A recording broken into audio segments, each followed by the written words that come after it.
Welcome everyone. This video lecture is for Unit 4, which will begin Friday, November 10th and run through Monday, November 27th. Keep in mind this follows the typical 2.5 week unit length, but this unit includes Thanksgiving. Due to the nature of online courses, we don't take off holidays as you do with on-campus courses. However, you are welcome to manage your time in a way that you can still enjoy the Thanksgiving holiday with your family, your friends, or wherever you're going. Just so keep in mind that if you want to have a nice weekend with Thanksgiving and Good Friday or Black Friday shopping and all of that, just work ahead and get it done and submit them before that. So if you would like to use the extension though because of the holidays, that's fine. If you haven't used it yet, you're more than welcome to. Please keep in mind that if you use the extension on Unit 4, then you have about a week and a half after to get all of Unit 5 plus the final exam done. And so yes, you may want to use the extension, but then just be aware that Unit 5 you're going to be a little bit rushed for time. So what's due with Unit 4? Let's go right into the unit. The reading checks for chapters 11, 12, and 13. This unit we're covering middle childhood, which is typically what we see with elementary education. Ages, elementary school, so from about 6 or 7 to about 12. Now, I say about because we are seeing a trend over the last few decades of an earlier onset of puberty. So typically, we think of adolescence as 12 to 18, and now we're seeing that slowly stretch into this middle childhood development age, where a 9 or 10-year-old may experience the puberty changes that we typically wouldn't see until 12. And so while we discuss this, please know that these are fluid ages, that they change, that one child may reach more adolescent stage at 10, where another child may be 12, 13, or 14, that as far as their development goes, in all aspects, cognitive, physical, emotional, spiritual, psychosocial, all of those. But this chapter will cover roughly ages 6, 7 to 12. So then you have the Dear Abby letters, the reflective journal, the observations and development, and the collaborative quest. Your initial post for the collaborative quest is due Friday, November 17th. On iLearn, for this unit, it always combines the entire class into one discussion board. And I'll go more into what you're doing in that discussion board, but just keep in mind that there'll be all of you together. Then in Unit 5, we will resume the groups that you're assigned. And so it will be helpful because there will be more students to reply to, but it's also a disadvantage because it's a lot of students and their posts. So keep that in mind. Don't be overwhelmed. Just make your initial post, and then all that's required is 2 additional responses. I, of course, encourage you to read more and respond to more and have a great discussion. But if it's overwhelming to log on and see 30 posts that you haven't read yet, just take it day by day. Read a couple here, read a couple there, and you'll do great. With this, the final exam is open, and so I want to go over the information on the final exam, and then we'll head into iLearn and look at the unit. It is an online exam. You don't need to go to a testing center or find a proctor or anything of that sort. It is also open book, open notes. You can use iLearn, you can use your past assignments, anything for the course, and there is no time limit. The few stipulations that I have, the biggest one is that you must work alone. There are some students in this course who may be on campus with others that you could collaborate together, or there are emails shared between students. If you have a question or a concern with the final exam, please contact me directly. Please do not speak with other students about that. If you ask a question, a very specific question on the discussion board about the final exam, I will reply to you in an email. If it's a general question, of course, I will address all the students, but that way we can eliminate the collaboration between students. The difference with this final exam versus the reading quizzes. So the reading quizzes, you went in and you completed them and you submitted them. There was no save option. With the final exam, it's 100 questions, 20 questions from each unit. Sorry.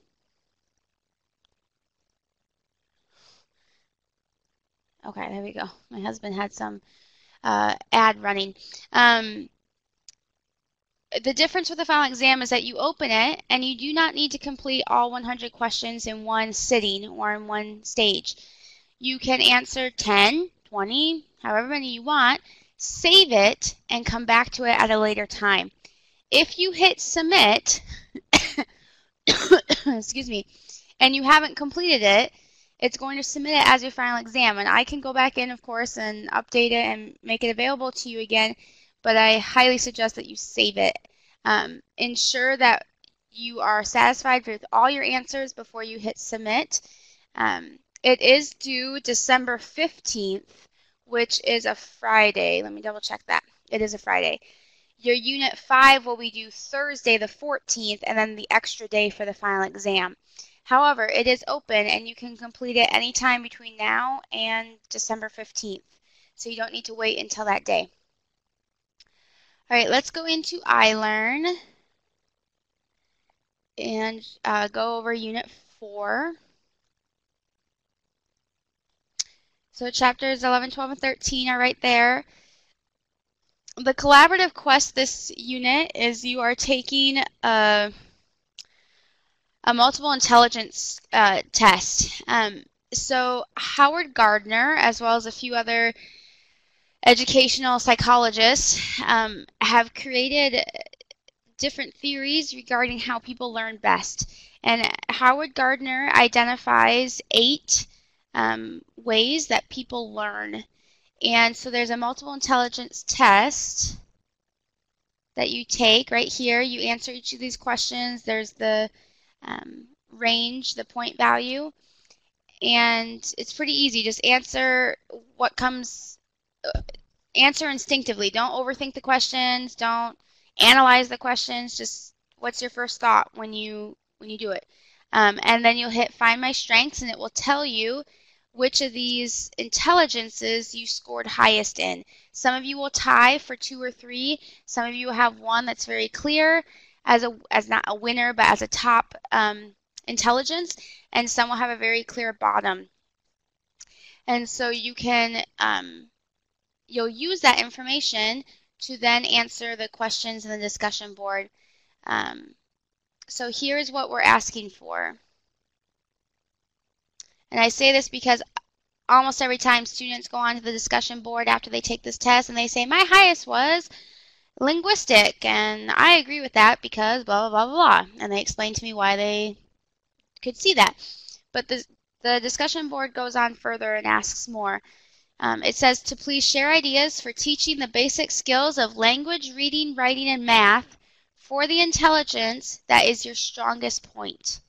So yes, I want to hear about the highest intelligence on your test and how it relates to you and how you can use it in your life. I also want you to go one step further and apply that intelligence to the education system and how you could teach a child through the linguistic learning style, language, reading, writing, and math. So please go one step further and apply that. Then in your responses, you can compare your learning preferences to those that had different leading intelligences.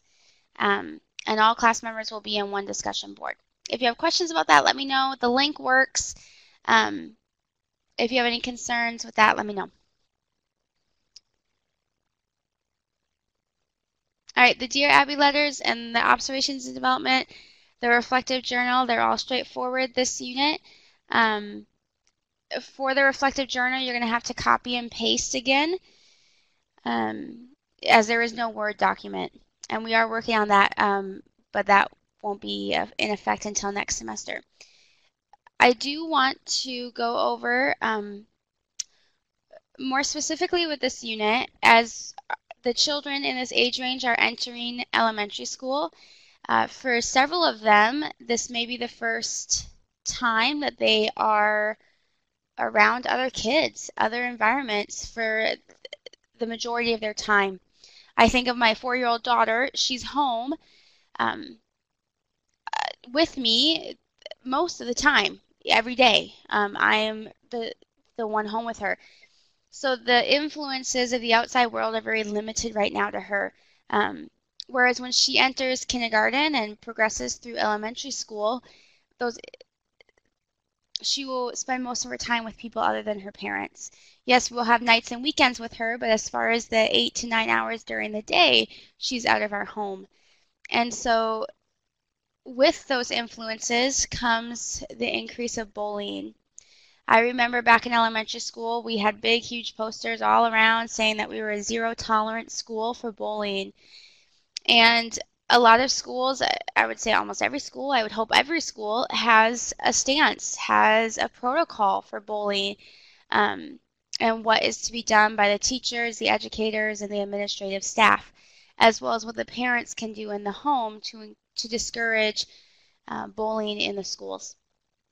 However, where bullying has always been a part of society, if we think back to the scriptures, we can definitely identify some attitudes, some behaviors that would be considered or could be classified as bullying, as pressuring to do the wrong.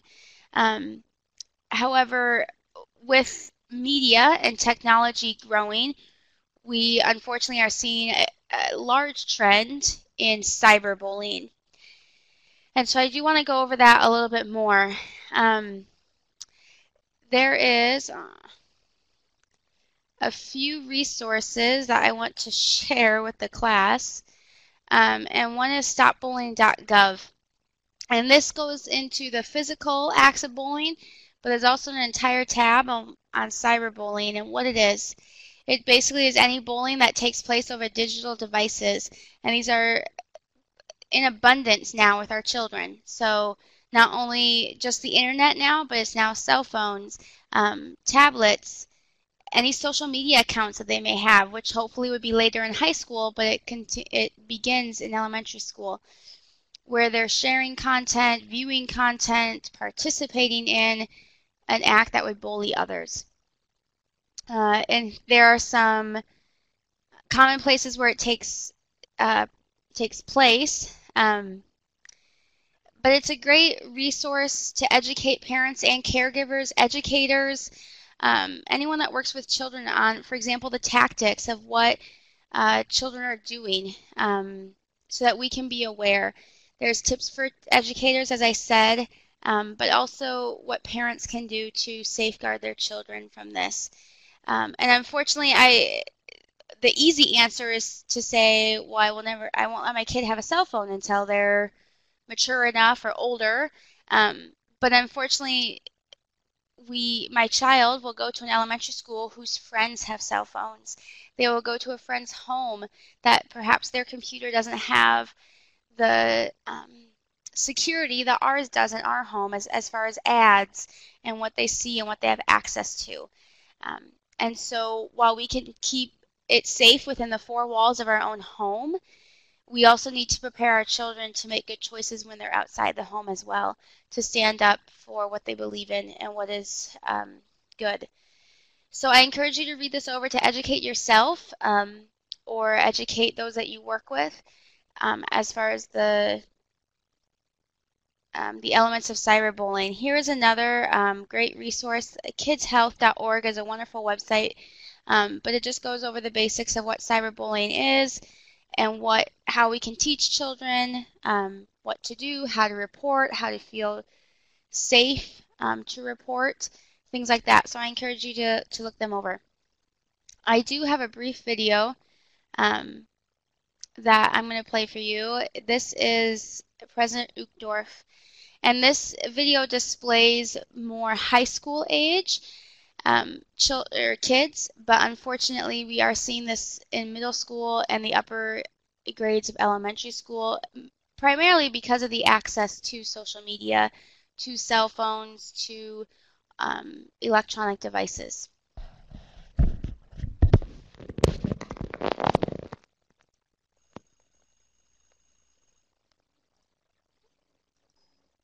We are all brothers and sisters.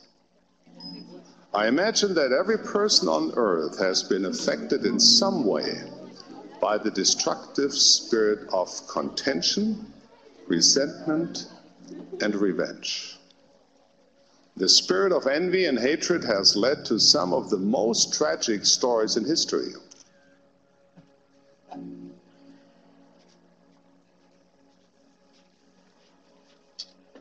Perhaps there are even times when we recognize this spirit in ourselves.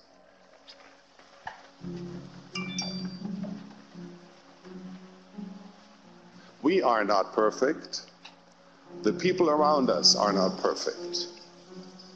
Jess! Jess, come on! Mom needs a car!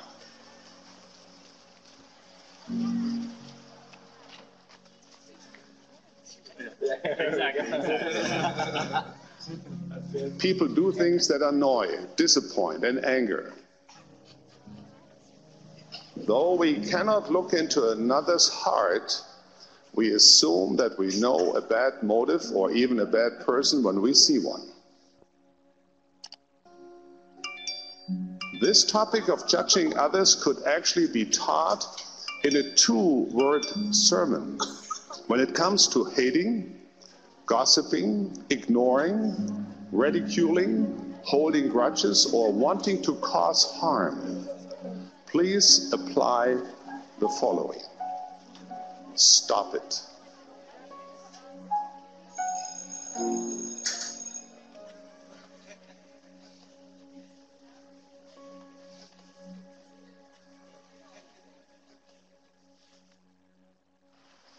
Jessica! Hey, why didn't you call me? Such a loser. Hey, hurry up! Get in the car! Where were you?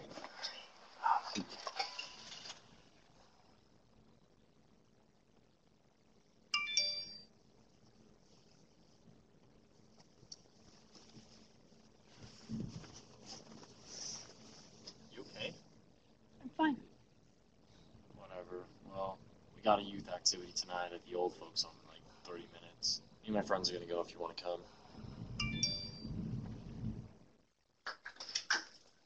Mom! We're home! Hey kids, just leave the keys on the counter. I'll be down in just a second. Have fun at your activity. Alright, well, I'm gonna start walking. Are you coming? No, I've got homework. Alright, well, don't drink all the juice.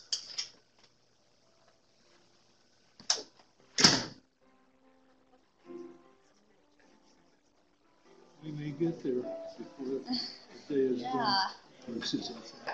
Okay, here we go. Okay, I went first, now you, Sam. Draw. You say go. Whatever, he's going anyway. It doesn't even matter.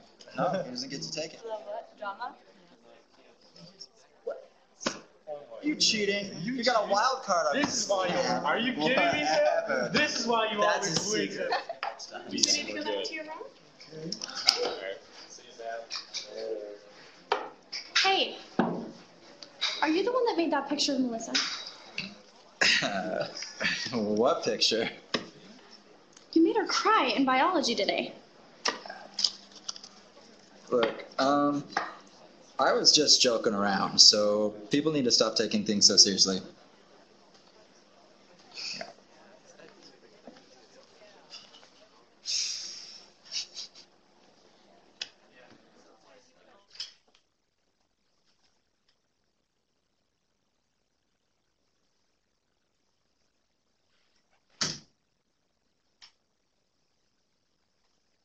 Jessica?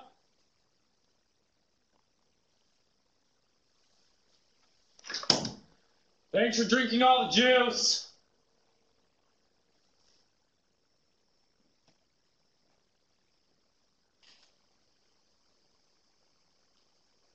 Jess!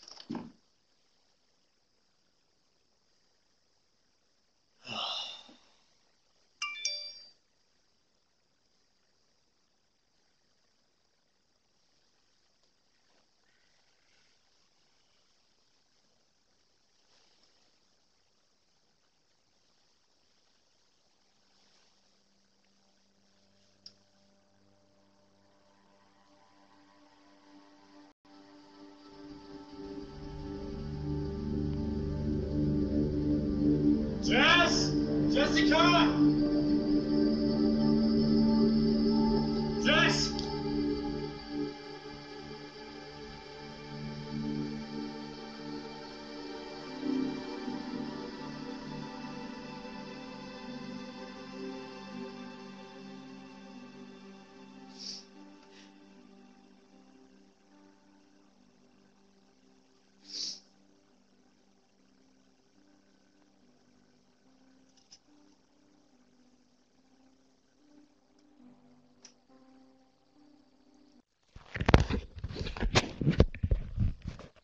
Okay, I'm going to stop it right there just for time.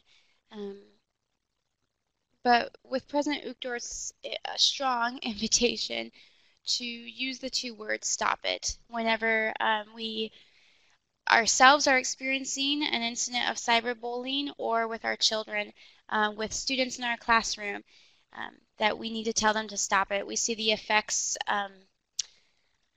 that come through it, and that we can eliminate those just by stopping cyberbullying.